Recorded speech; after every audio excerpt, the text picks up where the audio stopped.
Hey guys, what is up? The 77 Trans Am project continues. In this episode, I'm going to run you over a few quick updates as far as another donor car and then also getting the front end off ready to pull the engine. Why would you pull the engine? Well, because I'm going to LS swap it. Why would you LS swap it?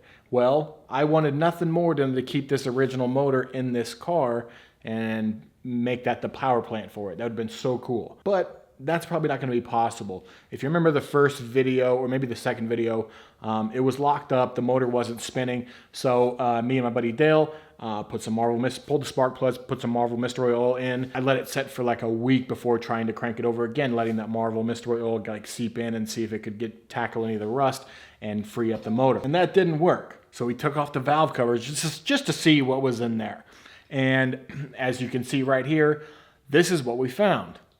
Now, I think what happened was somebody maybe put like a marine motor in there, and I think the marine motors come like they've been underwater or something like that. I think no, but as you can tell just from pulling the valve covers off, all that craziness in there, it's probably indicative that the block itself and the motor itself will never run without like heavy restoration or heavy. Even then, will it be able to be run like after it's machined? I don't know. So the engine's going to get pulled and LS is going to go in there. If I'm going to get a motor, why spend probably more to get a good running 400 motor instead of just LS swapping it, which is relatively easy. I'm not the guy that LS swaps things, right? I could have LS swapped my 3rd gen Camaro. Not going to do that. If I do a motor swap on that, it's going to be a 350 motor. But anyways, as you can see behind me, everything is pulled off as far as fenders and radiator support and bumper and inner fenders and hood and everything like that.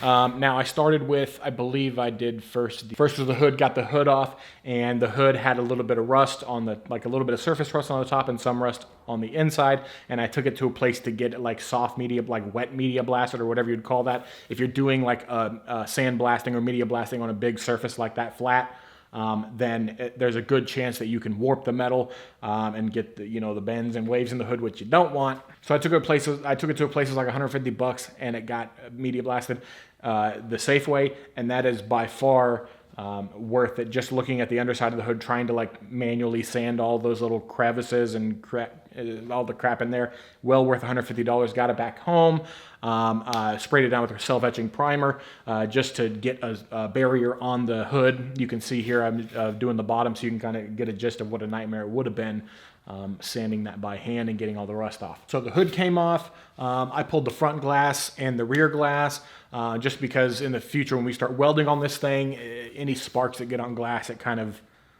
ruins glass basically. And I know those the back windows are not easy to come by, so I got those off. I got that off on the 79 as well, the one over there. But yeah, I got the front Trans Am, the ground effects off. Also, side note, I found out it's a special edition. This one, it was made in, I forgot the factory, but they didn't stamp Y82 on the cal tag, but I had Pontiac Historical Society look it up, and they sent me a replica, the window sticker they will make for you, and turns out it has the Y82 package.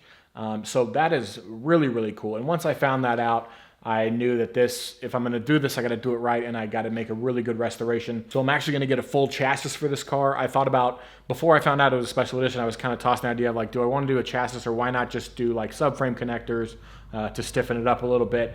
But I'm going to do a full chassis. I'm either going to do a spec chassis or Chassis Works. They both make a full chassis for this. I thought the Detroit Speed made one, but I don't think they do. But anyways, first thing, got the front bumper off. Now those are the front bumpers. If you ever tried to remove one of these, they are carriage bolts. So there's the head of the bolt has a square fitting that fits inside of a square cutout inside the housing, I guess, the bumper.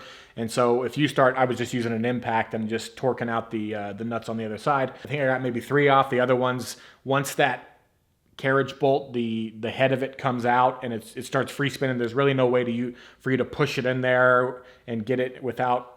So Dale came over, and Dale's the guy that's going to help me. He owns a welding shop.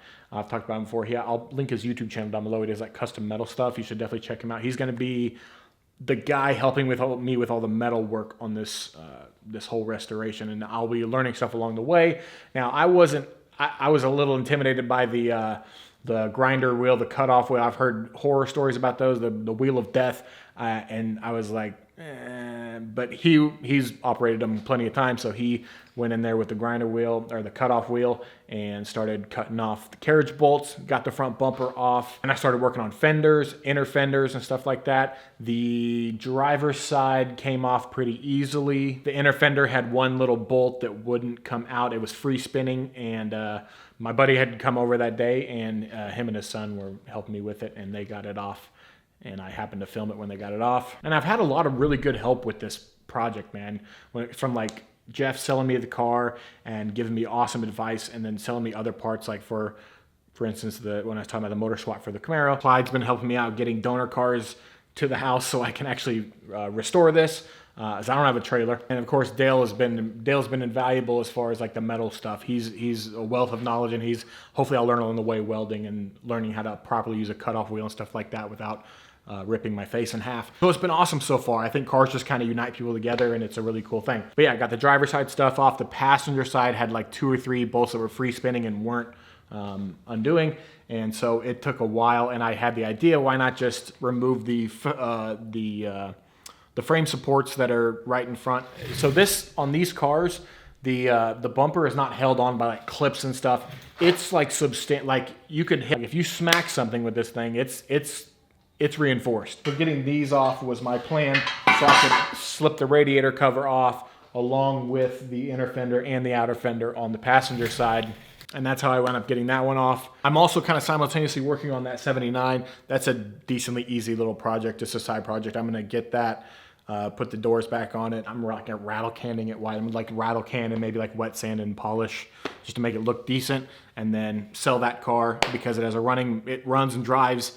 And why cut that apart if it runs and drives? So I got another one, and that one is a 79, and I paid $1,500 for that. It was in a field, but it had been in a shop or like a garage for a while, and then the guy moved it to a field maybe like a month or so before I got it, a couple months maybe. And so it's in amazing, amazing, amazing shape. Actually, I'll show it to you right now. So this one is a 79 as well. That one's a 79. Camaro's over there behind that one. So this one is, if you know these cars, the floor pans are always rusty, the roof's all fricked. The floor pan on this is immaculate. I mean, there's like different colors or whatever, but the whole floor pan, I didn't see any rust yet. The roof is also super solid.